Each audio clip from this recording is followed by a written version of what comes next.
So hello everyone, last class में हम बेटा एवरेज पढ़ रहे थे। थोड़ा टेक्निकल इशू था जिससे ऑडियो प्रॉब्लम आ रही थी, तो लास्ट का पॉइंट जो है वो मैं रिपीट कर देता हूँ। हम अर्थमेटिक एवरेज पढ़ रहे थे। अर्थमेटिक एवरेज निकालने के लिए आपको बहुत सिंपल फॉर्मूला बताया था कि total value upon number of item करने हैं। अब चाहे जानकारी कैसे भी दे रखी हो, ये आपका कॉमन सेंस है कि आप टोटल वैल्यू कैसे निकालेंगे। ठीक है, मैं आपको कहूँ कि क्लास में 10 बच्चे हैं, ध्यान से सुनिएगा। मैं आपको कहूँ क्लास में 10 बच्चे हैं, सबके एक एक नंबर आया, सबके एक एक नंबर आया टेस्ट में। बताइए टोटल नंबर कितने आए? 10 आए। ठीक है, अगर मैं ये कहूँ कि 5 बच्चों के तो एक एक नंबर आए और 5 बच्चों के 2-2 नंबर आए, तो बताओ क्लास में टोटल नंबर कितने हैं? 15 कि 5 के 2-2 मतलब 10 और 5 के एक एक मतलब 5। तो ये कैसे निकालो वो आपकी टेंशन। टोटल वैल्यू निकालनी है। ठीक है, फॉर्मूला याद नहीं होता मत करो, पर इतना तो याद कर सकते हो कि टोटल वैल्यू और कितने लोग हैं, ऐसा तो कर सकते हो। तो ये ही बेसिक फॉर्मूला है। इंडिविजुअल में ये चीज़ें आसान होती है क्योंकि हमें पता होता है कि कितने लोग हैं और कितने मार्क्स हैं, तो हम उनका टोटल कर देते हैं। समझ गए? तो फॉर्मूला बन जाता है समेशन x अपॉन n, ये वाला। पर डिस्क्रीट सीरीज में क्या होता है और कॉन्टिन्यूस सीरीज में क्या होता है कि एक चीज बार बार रिपीट हो रही होती है, तो हमें उनको बार बार जोड़ना है। जैसे 1 की फ्रीक्वेंसी 3 है, तो हमने 1 1 1 3 बार जोड़ा। 2 की फ्रीक्वेंसी 3 है, तो हमने 2 2 2 को भी 3 बार जोड़ा। 3 की फ्रीक्वेंसी 2 है, तो 3 को 2 बार जोड़ेंगे। और 4 की फ्रीक्वेंसी 5 है, तो 4 को 5 बार जोड़ेंगे।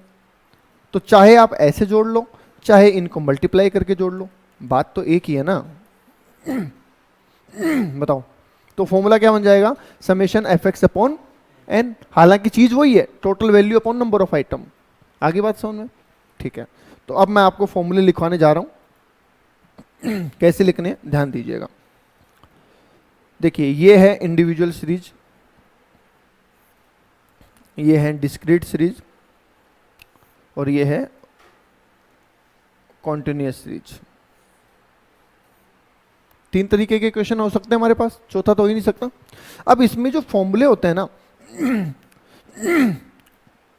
वो बहुत सारे होते हैं। हालांकि आप फॉर्मूला कोई भी लगाओ, आंसर सेम ही आएगा। ठीक है, ये खास बात है। आप फॉर्मूला कोई भी लगाइए, आंसर तो सेम ही आएगा, पर फॉर्मूले अलग अलग हो सकते हैं। क्यों फॉर्मूले अलग अलग क्यों? उसका रीजन है मेथड्स।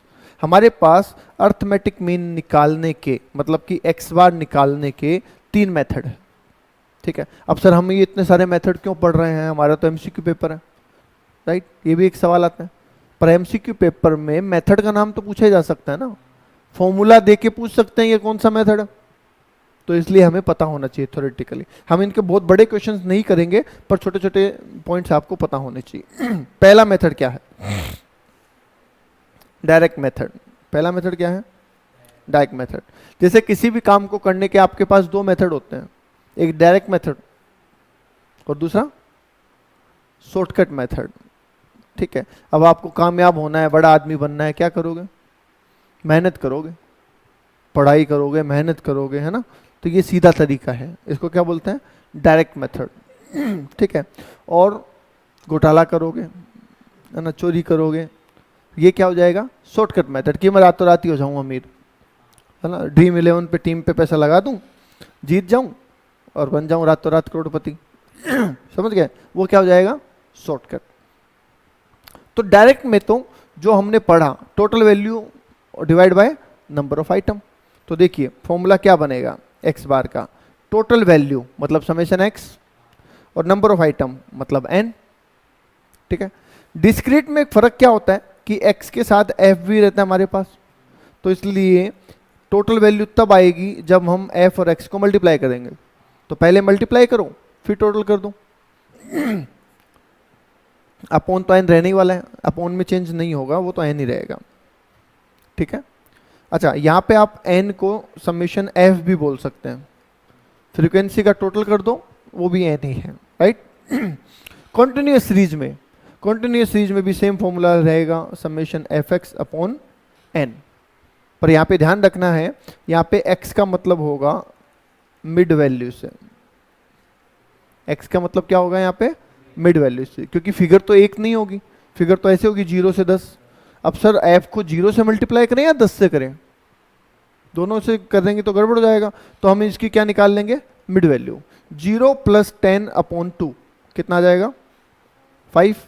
अच्छा 10 से 20 होता तो 15 तो ये हमारा नया x बन जाता है, समझ गए? जब ये नया x बन जाएगा, मिड वैल्यू हम निकाल लेंगे, तो क्या वो डिस्क्रीट जैसा ही क्वेश्चन हो गया?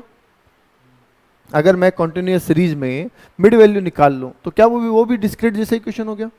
तो इसलिए फॉर्मूला भी सेम लगा दो। आगे बात समझ में? हमने ये दोनों फॉर्मूले सेम क्यों लिखे, ये बात समझ में आई? ठीक है, और नहीं आई तो रुको अभी फिर समझा देता हूं।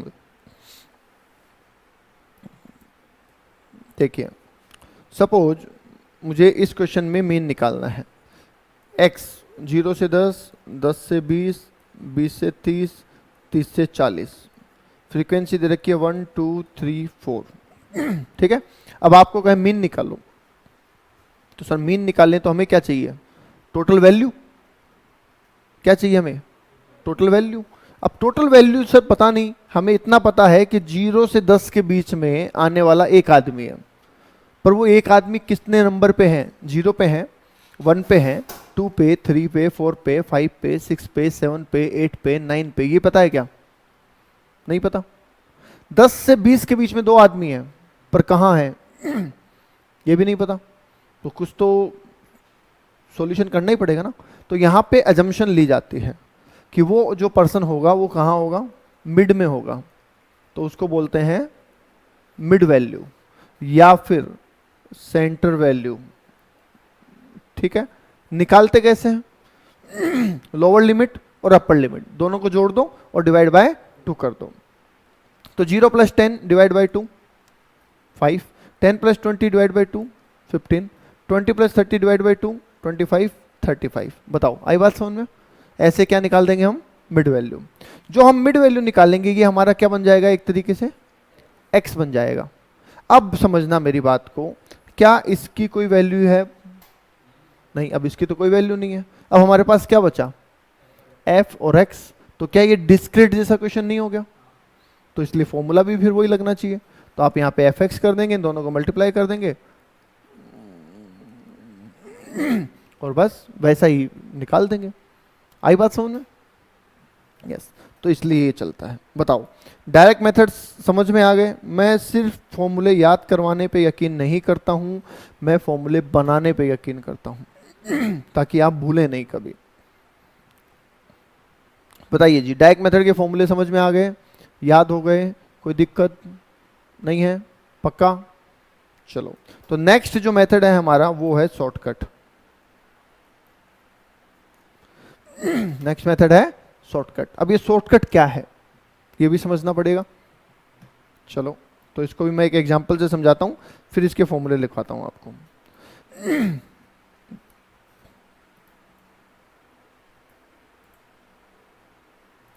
चलिए देखिए, एक चीज बताइए मुझे, आपके पिताजी ने आपको एक काम दिया, ध्यान से सुनिएगा, आपके पिताजी ने आपको एक काम करने को दिया कि बेटा एक काम कर दोगे, कर दोगे क्या, कर दोगे, कर दोगे।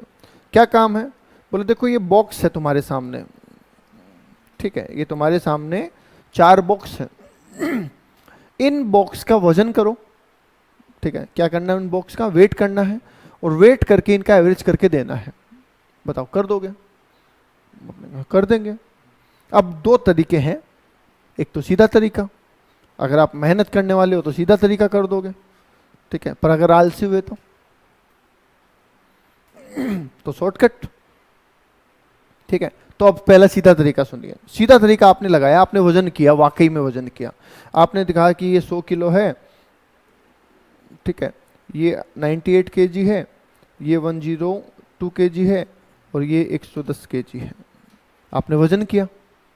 अब जब आपने वजन करने की मेहनत कर ली तो टोटल भी कर लो, कोई दिक्कत?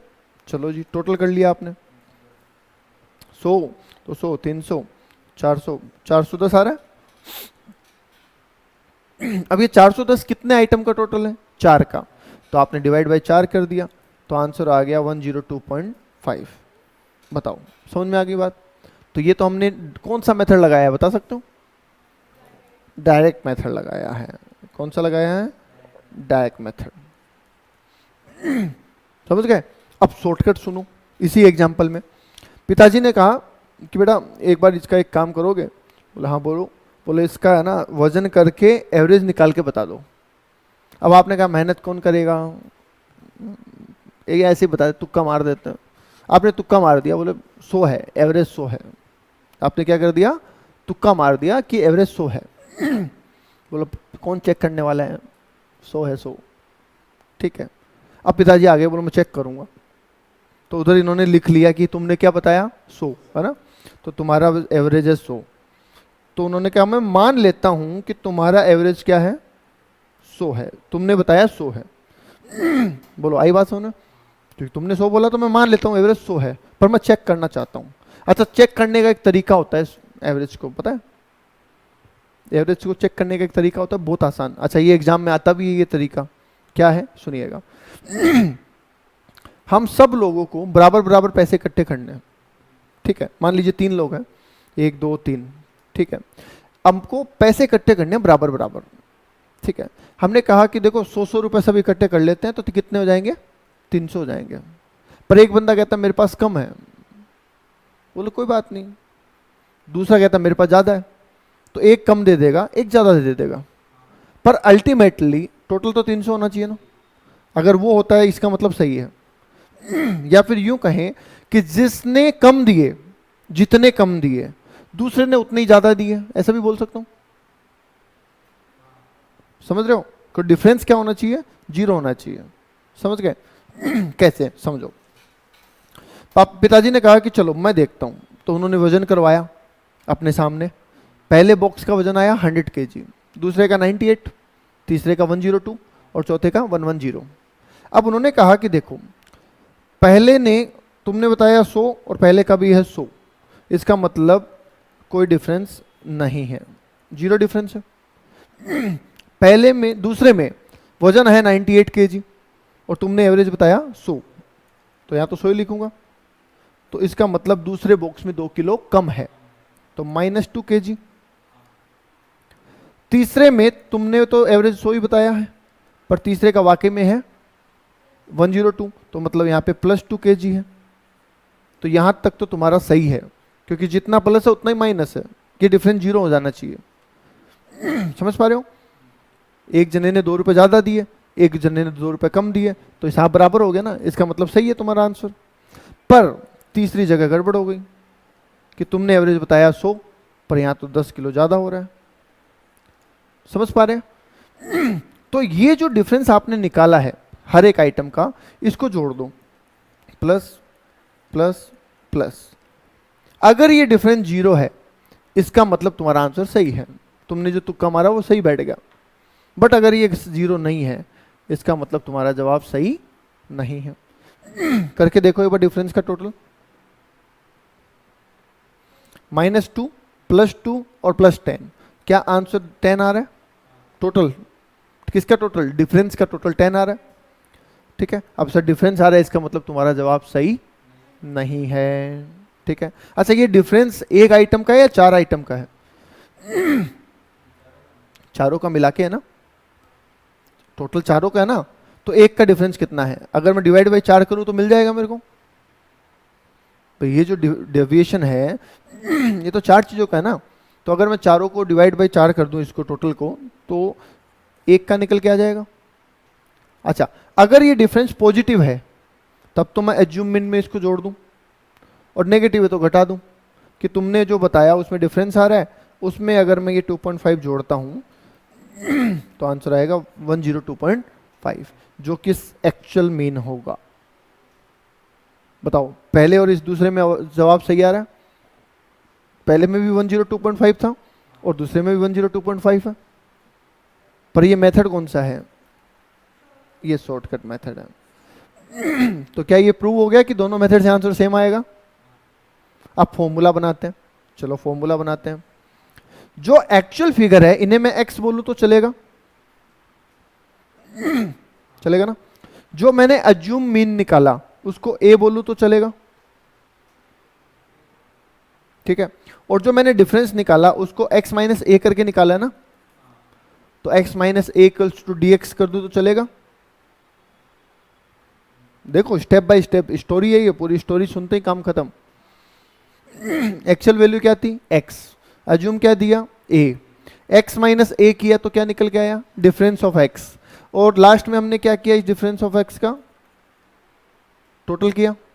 टोटल को डिवाइड किससे किया? n से किया, और जो वैल्यू निकल के आई उसको जोड़ दिया किसमें? अज्यूम मीन में। तो अगर मैं बोलूं a plus summation D x upon n तो चलेगा? क्या हमने यही किया है? तो बस यही है फॉर्मूला आपका, खत्म बात। यही तो किया हमने। आगे बात समझ में? ठीक है।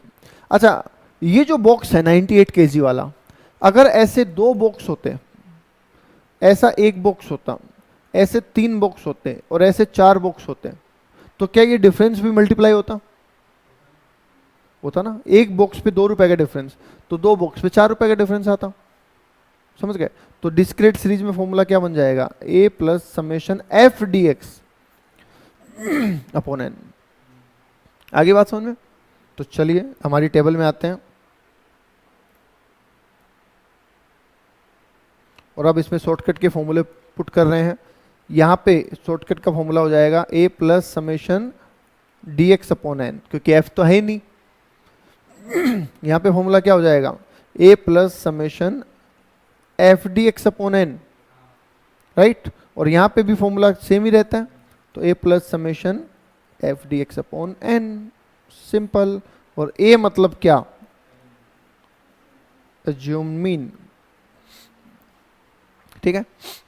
अब आप कहेंगे सर यहाँ तो हमने 100 मान लिया अज्यूम, वहां पे कितना मानना है एग्जाम में? तो जो गिवन वैल्यू है उसमें से किसी को भी मान लो, जो वैल्यू दे रखी है क्वेश्चन में उसमें से किसी को भी मान लो, आंसर सेम ही आएगा, कोई फर्क नहीं पड़ने वाला, ठीक है। स्कूल में क्या सिखाते हैं कि बीच वाली वैल्यू को मानना चाहिए, सिखाते हैं ना कि बीच वाली वैल्यू को 0 मानना चाहिए। आप कोई भी मान लो, आंसर सेम ही आएगा। बोलो आगे बात समझ में? तो हम तो ये बोलते हैं छोटी वैल्यू को मानना चाहिए 0। एक किसको मानना चाहिए? सबसे छोटी वैल्यू को। बताओ क्या फायदा है उससे? अगर मैं इस वाले एग्जाम्पल में 100 को अज्यूम मीन ना मान के 98 को मानता, सबसे छोटी वैल्यू 98 है, अगर 98 को 0 मानता तो क्या फायदा होता? फायदा ये होता कि ये जो डिफरेंस है ये सब पॉजिटिव आते हैं। x माइनस ए पॉजिटिव आता ना, क्योंकि a सबसे छोटी वैल्यू होती, तो टोटलिंग में गड़बड़ होने के चांस कम हो जाते हैं, हमसे गलती होने के चांस कम हो जाते हैं। तो इसलिए सबसे छोटी वैल्यू को अज्यूम मीन मानो तो ज़्यादा बेटर है। आई बात समझ में? एग्जाम पॉइंट ऑफ व्यू से बात करें हम, बोलो क्लियर है? तीसरा मेथड, तीसरा मेथड का नाम है स्टेप डेविएशन मेथड। क्या मेथड है? Step deviation. अब ये स्टेप डेविएशन मेथड क्या है? बहुत सिंपल है, ठीक है। इसका क्वेश्चन एग्जाम में नहीं आता, पर इसके फॉर्मूला कई बार पूछ लिया जाता है एग्जाम में। जैसे फॉर्मूला लिख के दे देंगे और बोलेंगे ये डायरेक्ट मेथड है, शॉर्टकट है या स्टेप डेविएशन है, तो इसलिए आपको पहचान होनी चाहिए। देखो स्टेप डेविएशन मेथड बहुत आसान है। हमने यहाँ पे शॉर्टकट में x माइनस ए किया था, क्या dx निकला था, ठीक है। स्टेप डेविएशन में भी सेम ही काम करना है, टोटली सेम, ठीक है। बस फर्क क्या हो जाएगा? फर्क ये हो जाएगा x minus A upon I करना है आपको। क्या करना है? i। अब ये i क्या है? ये कॉमन फैक्टर है, आप इसको कॉमन फैक्टर बोल दो, इंटरवल बोल दो, चलेगा। इससे क्या होगा सर? इससे ये होगा कि आपकी कैलकुलेशन आसान हो जाएगी। जैसे मानिए आपकी फिगर होती 10,000, 20,000, 30,000, 40,000। अब आपने 10,000 को अज्यूम मीन मान लिया, फिर आप क्या लिखोगे? 20,000 माइनस 10,000 इक्वल्स टू 10,000, ठीक है। तो बड़ी बड़ी फिगर आ रही है, आप क्या करिए, कॉमन ले लीजिए, 1000 को कॉमन ले लीजिए। अब 1000 को कॉमन ले लेंगे तो 20,000 की जगह कितना लिखना पड़ेगा? 20 ही लिखना पड़ेगा। 10,000 की जगह कितना लिखना पड़ेगा? 10 ही लिखना पड़ेगा, क्योंकि 1000 को आपने क्या ले लिया? कॉमन। समझ गए? तो ये जो अपॉन आई हम कर रहे हैं, अपॉन आई करने का मतलब क्या हुआ कि हम एक कॉमन वैल्यू ले लेंगे ताकि हमारी कैलकुलेशन इजी हो जाए। सिंपल सी बात है। अच्छा सर, अगर ऐसा है तो इसका मतलब तो फॉर्मूले में चेंज नहीं आना चाहिए, आना चाहिए, आना तो चाहिए। बस जिसको आपने शुरू में कॉमन लिया था लास्ट में उससे मल्टीप्लाई कर देना, समझ रहे? तो हमारा देखो फॉर्मूला बिल्कुल सेम है, कोई फर्क नहीं है, summation D x upon N into I कर देंगे, क्योंकि पहले डिवाइड कर दिया, लास्ट में मल्टीप्लाई कर दिया। जैसे है ना, आपको आपने देखा कई लोग टोटल जल्दी कर लेते हैं, देखा? आप तो ऐसे कैलकुलेटर में 32 प्लस 64 प्लस ऐसे करते हो, और वैसे ओरली कर देते थे, ऐसा कैसे सोचा कभी? वो रीजन यही होता है, वो क्या करते हैं, पहले उसमें एक कॉमन फैक्टर से डिवाइड कर देते हैं। जैसे आप ऐसे जोड़ते हो 1 लाख प्लस 3 लाख 4 लाख, 4 लाख प्लस 2 लाख 6 लाख, ऐसे करते हो। वो क्या करते हैं, लाख हटा देते हैं, बोलते हैं 1 plus 3 plus 5 plus 7 plus, last में लाख जोड़ देते हैं। यही तो होता है, शॉर्टकट तो यही होते हैं, और कहाँ से आते हैं? तो आप क्या कॉमन इंटरवल, वही तो काम हम कर रहे हैं। तो हमने सेम किया, पहले डिवाइड कर दिया, सेम फॉर्मूला रहेगा, कुछ भी फर्क नहीं है, बस लास्ट में आई से मल्टीप्लाई कर देना है।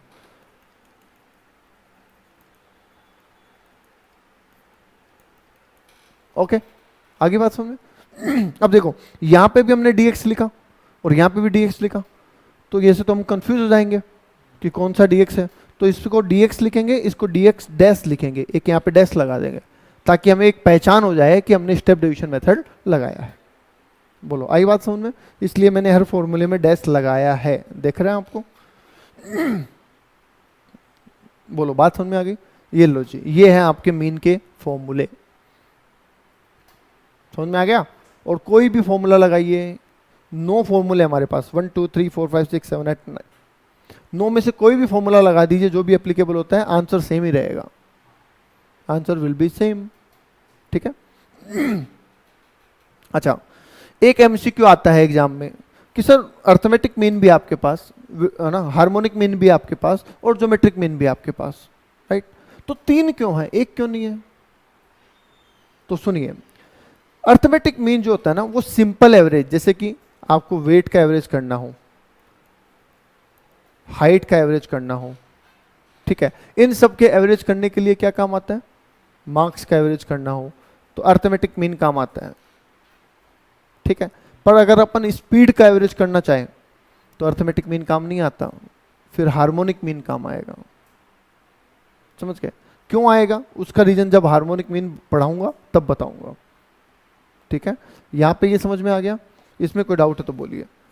तो ऐसे पूछ सकता है आपसे कि वेट का एवरेज निकालना है तो कौन सा मीन यूज करना चाहिए, तो आप बताएंगे अर्थमेटिक। हाइट का निकालना है तो कौन सा करना चाहिए, अर्थमेटिक, समझ गए? अच्छा, इनको एक और वर्ड बोलते हैं, वो बोलते हैं क्वांटिटेटिव, क्वांटिटेटिव क्या बोलते हैं? क्वांटिटेटिव मतलब क्या है? देखो, डेटा 2 तरीके का होता है, एक होता है क्वांटिटेटिव और एक होता है क्वालिटेटिव, समझ रहे हो? क्वांटिटेटिव मतलब क्वांटिटी से मतलब है, क्या है उससे मतलब नहीं है। क्वांटिटेटिव का मतलब क्वांटिटी से मतलब है, क्या चीज है उससे मतलब नहीं है। और क्वालिटेटिव मतलब क्वालिटी से मतलब है, कितना है मतलब नहीं है, समझ गए? तो जैसे आप बोलोगे इंटेलिजेंस, अब इंटेलिजेंस में लिख सकते हो कि हाँ भाई इसमें 10 किलो इंटेलिजेंस है और उसमें 12 किलो इंटेलिजेंस है, ऐसा लिख सकते हैं? नहीं, तो वो क्या है? क्वालिटेटिव डेटा है, समझ गए? हाइट, अब हाइट तो क्वांटिटी में लिखनी पड़ेगी, समझ गए? वेट क्वांटिटी में लिखना पड़ेगा, समझ पा रहे हैं? तो जब हमें क्वांटिटेटिव डेटा का कैलकुलेशन करना होता है तो हम अर्थमेटिक मीन का इस्तेमाल करते हैं। आई बात समझ में? चलो चले आगे, कोई डाउट नहीं है? कोई डाउट नहीं है? चलो तो कुछ क्वेश्चन देखें, फिर अभी क्वेश्चन भी देख लेंगे।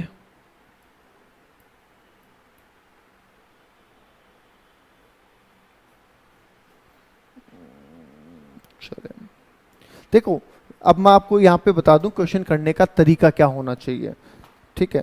क्योंकि प्रैक्टिकल हम अभी स्टार्ट कर रहे हैं। देखो क्या है, एग्जाम में हमारे एमसीक्यू पेपर आएगा, हमारे एग्जाम में एमसीक्यू पेपर आएगा। अब बच्चे गलती क्या करते हैं, कुछ कहेंगे कि सर बड़े क्वेश्चन कर लेंगे, छोटे नहीं करेंगे। बड़े कर लेंगे सारे एग्जाम्पल, क्योंकि आंसर दे रखा होता है, बोला कर लेंगे कर लेंगे, सब कर लिया, बोले सब खूब पढ़ लिया हमने, फिर एग्जाम में फेल हो जाते हैं। क्यों? क्योंकि एमसीक्यू सोल्व करना नहीं आता। बड़े पढ़ के चले गए थे, ठीक है। कुछ कहते हैं बड़े क्यों पढ़े हम, पेपर तो छोटा आएगा तो हम तो एमसीक्यू पढ़ेंगे, ठीक है, वो भी फेल हो जाते हैं। रीजन, क्योंकि लॉजिक नहीं पता चलते चीज़ों के, शॉर्टकट्स नहीं पता चलते। जब आप बड़ी स्केल पे पढ़ते हो तभी तो छोटी छोटी बातें समझ में आती हैं डिटेल में पढ़ने पे। तो हमें क्या करना है, हमें सब कुछ पढ़ना है। क्या फ़र्क पड़ता है, आपके 5 घंटे एक्स्ट्रा लगेंगे, इतना ही फर्क पड़ेगा। जहाँ पे मान लीजिए आप 10 घंटे में क्वेश्चन सोल्व करने वाले थे, बड़े भी करोगे तो 15 घंटे में सोल्व हो जाएंगे। क्या फ़र्क पड़ेगा, कम से कम श्योरिटी तो रहेगी कि हाँ मुझे सब आता है। समझ गए बात को, तो इसलिए ध्यान देना है। ओके, तो हम सारे क्वेश्चन करेंगे, राइट। ओके, जो क्वेश्चन बेसिक्स होंगे, ठीक है, या जिनमें कॉन्सेप्ट समझाना होगा वो मैं करवाऊंगा, और एमसीक्यू सारे मैं करवाऊंगा। पर जो बड़े क्वेश्चन होंगे जिनमें कॉन्सेप्ट नहीं है, सिर्फ कैलकुलेशन करनी है, वो आपको होमवर्क में दिए जाएंगे। समझ गए, ताकि टाइम भी वेस्टेज ना हो और छूटे भी ना, राइट। चलिए क्वेश्चन पढ़ते हैं 1, एलिस्टेशन पढ़ रहे हैं 1। Find the mean of the following figure. अब ध्यान दीजिएगा, find the mean of the following figure. Following figure का मीन बताइए। क्या हमें मेथड बोला है, कौन सा लगाना है, डायरेक्ट, शॉर्टकट, स्टेप डेविएशन, क्या बोला है मेथड। तो अगर हमें क्वेश्चन मेथड नहीं बोलेगा तो हम कौन सा लगाएंगे, जो हमें आसान लगेगा। आसान कौन सा है, डायरेक्ट मेथड। तो अगर कुछ नहीं बोलेगा तो हम कौन सा मेथड यूज करेंगे, डायरेक्ट मेथड। आई बात समझ में, ठीक है। अब देखिए फिगर दे रखी है आपको 30, आंसर की तरफ नहीं फिगर की तरफ देखना, ये वाला 30, 41, 47, 54, 23, 34, 37 ये दे रखी है। अब जैसे ही आप क्वेश्चन सोल्व करना चालू करें तो आप क्या करिए, फॉर्मूला लिख लीजिए। सबसे पहले क्या करेंगे, आप फॉर्मूला लिख लेंगे। अगर आप फॉर्मूला लिख लेंगे तो आपसे गलती होने के चांस खत्म हो जाएंगे। तो फॉर्मूला लिख लेते हैं अपन, समेशन x अपॉन n, यही फॉर्मूला। अब फॉर्मूला लिखने से फायदा क्या होगा, आप बेकार की कैलकुलेशन नहीं करेंगे। आपको पता है मुझे दो ही चीजें चाहिए, एक तो x का टोटल चाहिए और एक n चाहिए, राइट। तो x का टोटल करना है, तो ये टोटल करना है। अच्छा, अब बच्चे एक और गड़बड़ करते हैं यहाँ पे, तो सर कर तो रखा ही है सर, है ना। सर टोटल हम क्यों करें, क्वेश्चन ने कर रखा है ना, तो बस देख लेते हैं, हाँ सर हो गया, हाँ ठीक है चलो आगे चलो दूसरा करो। ये बिल्कुल नहीं करना है, समझ गए, ये गलती बिल्कुल भी नहीं करनी है। कि तो हो रखा है ना सर, हाँ देख लिया हमने, हाँ समझ में आ गया। अरे हाथ से नहीं लिखोगे तो एग्जाम में भी नहीं लिखा जाएगा। एग्जाम में रफ कॉपी में जब आप सोल्व कर रहे होंगे ना, सोल्व ही नहीं होगा आपसे, क्योंकि आपको आदत किसकी पड़ी होगी, आंसर देखने की। अब वहाँ तो आंसर होगा नहीं। तो ये बिल्कुल ध्यान रहे, कहीं पे भी आप ऐसा नहीं करेंगे, आप खुद टोटल करेंगे, चाहे एक बुक ने कर रखा है, समझ गए। तो बुक के आंसर को भूल जाइए और आप खुद टोटल करिए, राइट। करो फटाफट टोटल फिगर्स का। मैं आंसर मिटा देता हूं, देखो यहां से जी, मैंने आंसर मिटा दिया है।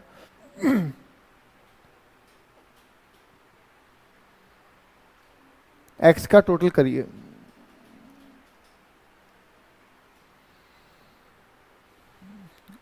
हैबिट बनाना जरूरी है, और हैबिट कभी बनेगी जब आप खुद प्रैक्टिस करेंगे। विदाउट प्रैक्टिस हैबिट नहीं बन सकती।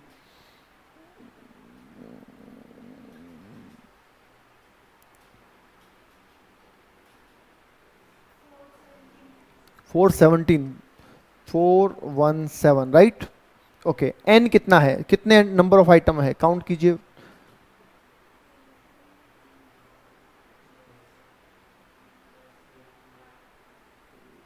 बताओ कितने आ रहे हैं, 10। कितने हैं, 10 है ना। 1 2 3 4 5 6 7 8 9 10 ही तो है, राइट। तो कर दो 41.7, ये रहा हमारा आंसर, खत्म।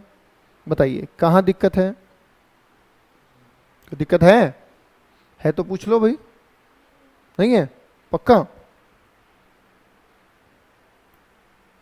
चलो नहीं है तो क्वेश्चन नंबर 2 पे चलते हैं। अब मैं एक काम करता हूँ, आपको आंसर नहीं दिखाता हूँ, ठीक है। सबसे पहले ये पहचानिए क्वेश्चन कौन सी कैटेगरी का है, इंडिविजुअल है, डिस्क्रीट है या कॉन्टिन्यूअस है, पहले ये पहचानना है। बताओ जी कौन सा है, जल्दी बोलिए। डिस्क्रीट है, चलिए जी। क्वेश्चन नंबर 2 बता रहे हैं और डिस्क्रीट सीरीज बता रहे हैं, सही बोल रहे हैं क्या भाई बच्चे?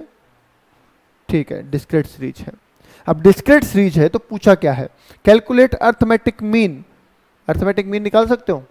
बताओ क्या फॉर्मूला होता है? यही है क्या? पक्का? तो बताओ इनमें से एक्स कौन सा है? मार्क्स, समझ गए? जो वैल्यू है वो एक्स है, ठीक है, और जो फ्रीक्वेंसी है नंबर ऑफ स्टूडेंट है। तो यहीं पे हम सोल्व करेंगे एफ एक्स, राइट। करके जरूर देखना है, मैं फिर कह रहा हूं बुक के आंसर से नहीं चलना है, करके जरूर देखना है। तो 24, 96 और कितना आ जाएगा, 18 दूनी 36, 216। ओके, और ये कितना आ जाएगा भाई, 16 3 48, 160 और 240 और 180। देखना सही है क्या? तो आ जाएगा, इसको भी नाम देंगे हम समेशन एफ एक्स। जोड़ के बताओ कितना आता है?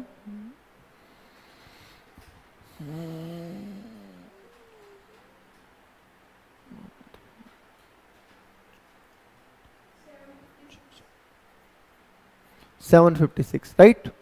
तो यहां पे हमने लिख दिया 756। एन कितना है?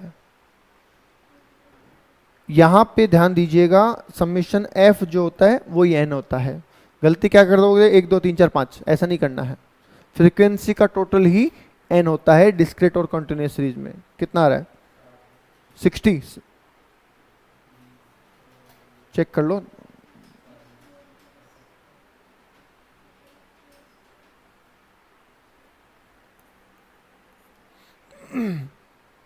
सिक्सटी आ रहा है? कर लो, आराम से कर लो भाई, इतना टाइम लग जाएगा?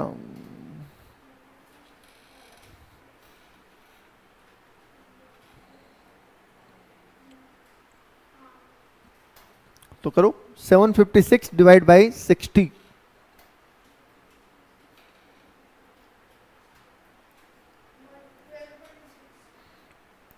12.6, बस आ गया आंसर।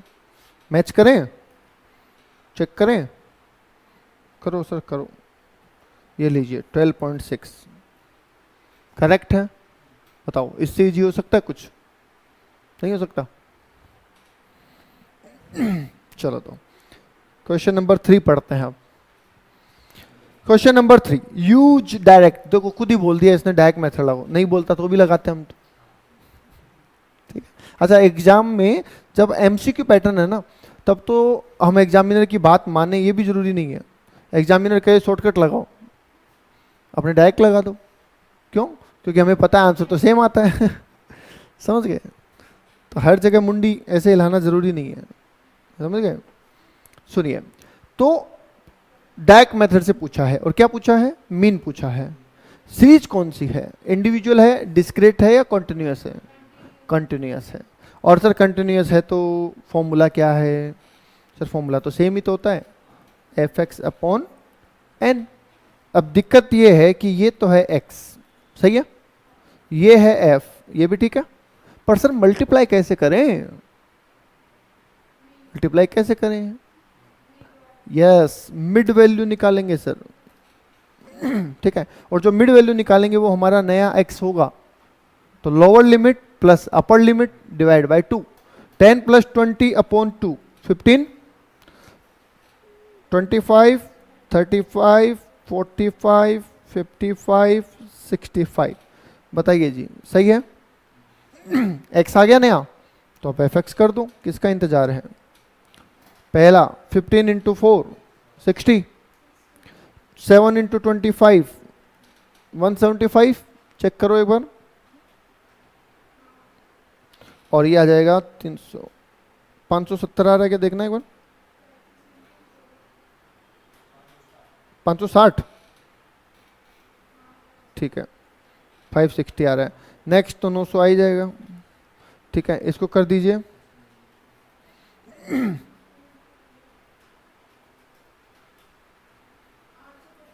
825 आ गया।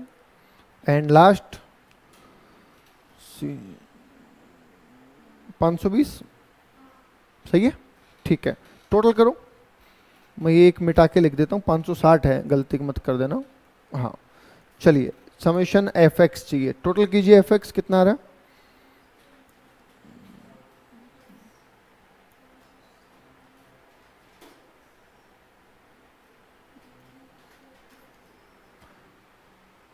देखो एक बार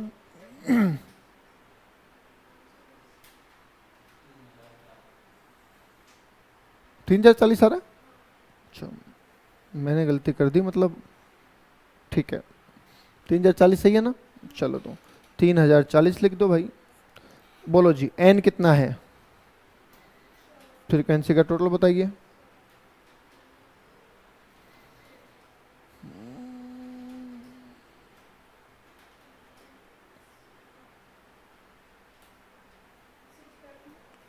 सेवन जीरो 70, तो ये लीजिए 70। बताइए कितना आ रहा है।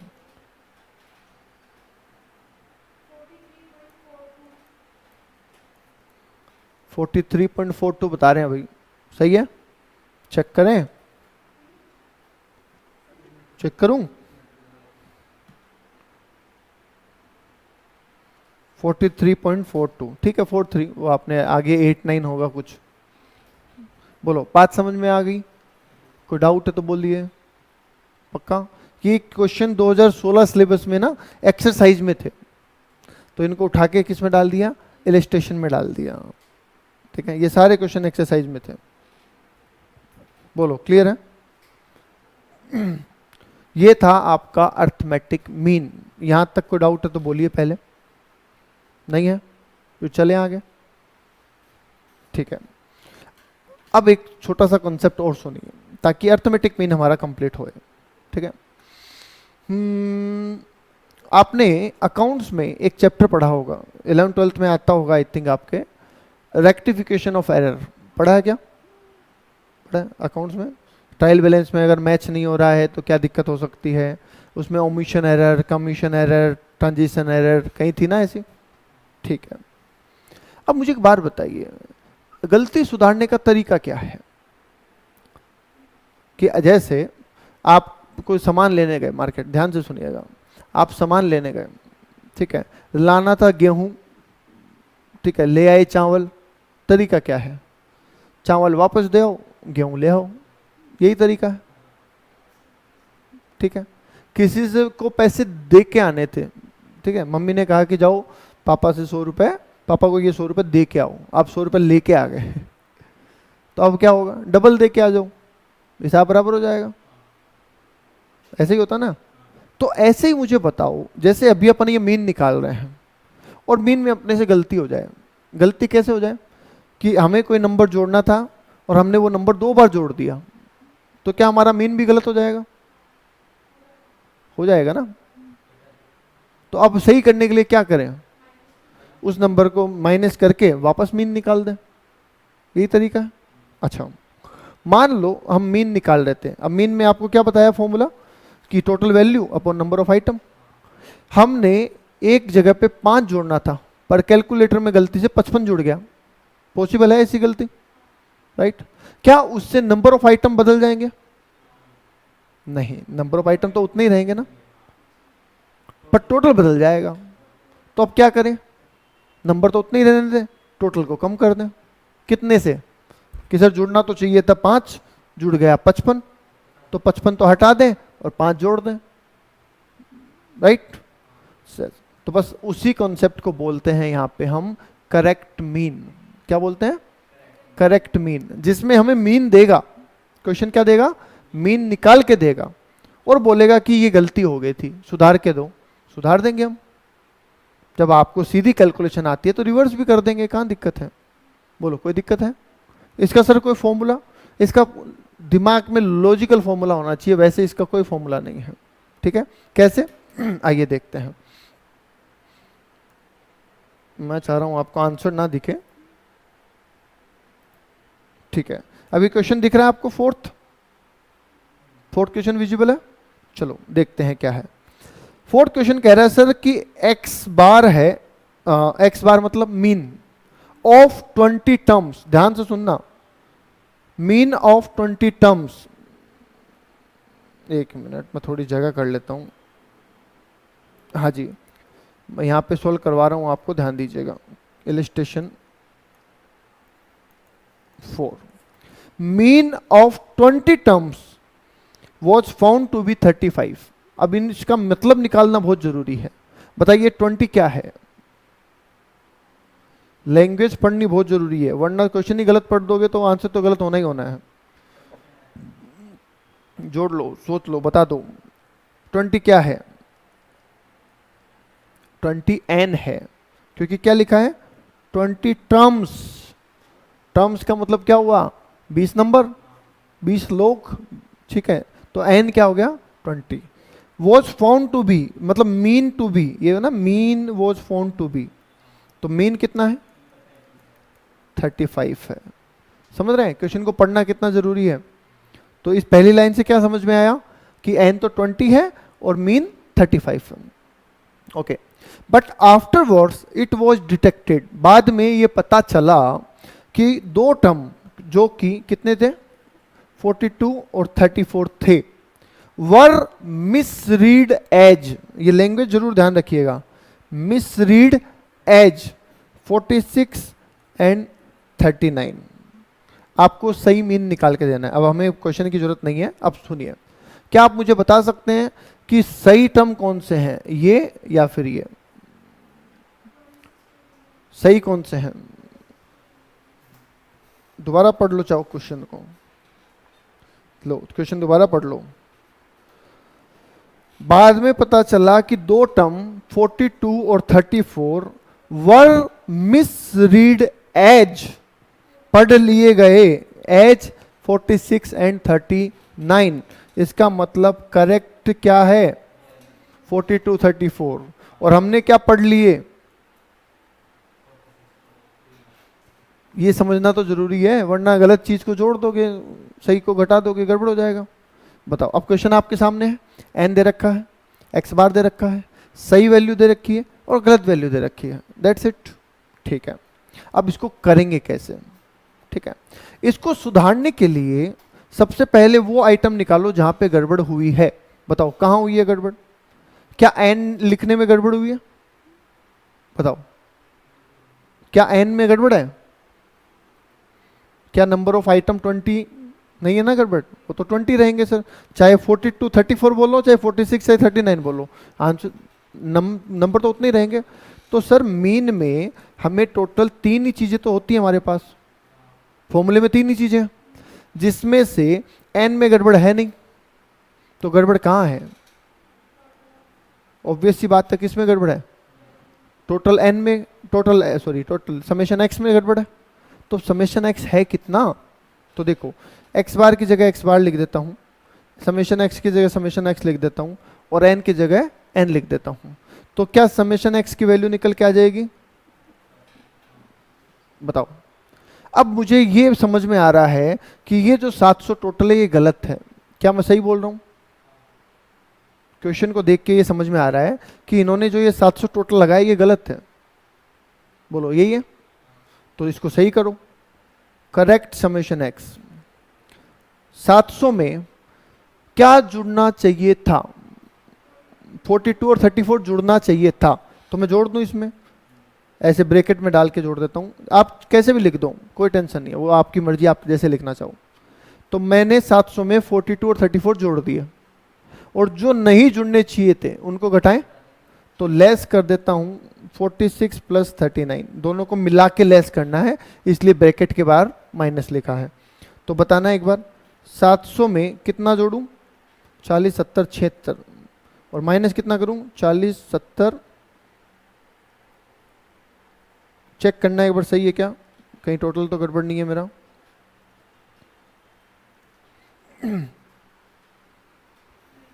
सही है? तो बताइए सही समेशन एक्स कितना आता है, करेक्ट समेशन एक्स कितना आ रहा है? 700 जो टोटल है उसमें 76 तो जोड़ दो और 85 घटा दो।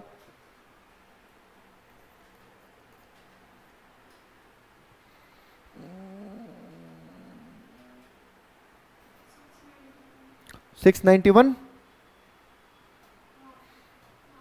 ये सही है? अब 691 अगर आपका सही टोटल है तो नया मीन निकालने में कहाँ दिक्कत है, फॉर्मूला तो यही है ना। तो 691 अपॉन 20, नया मीन बताओ कितना आता है।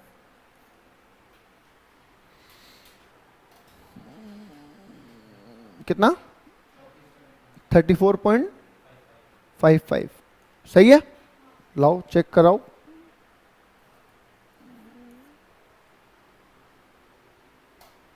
आसान है।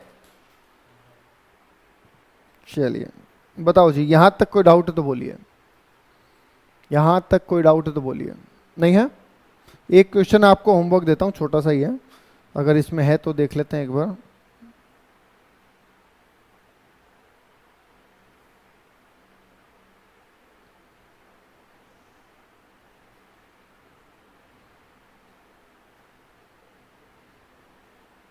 नहीं छोड़ो, अपनी कराएंगे क्लास में। ठीक है, आज के लिए इतना ही, थैंक यू, कल मिलेंगे फिर।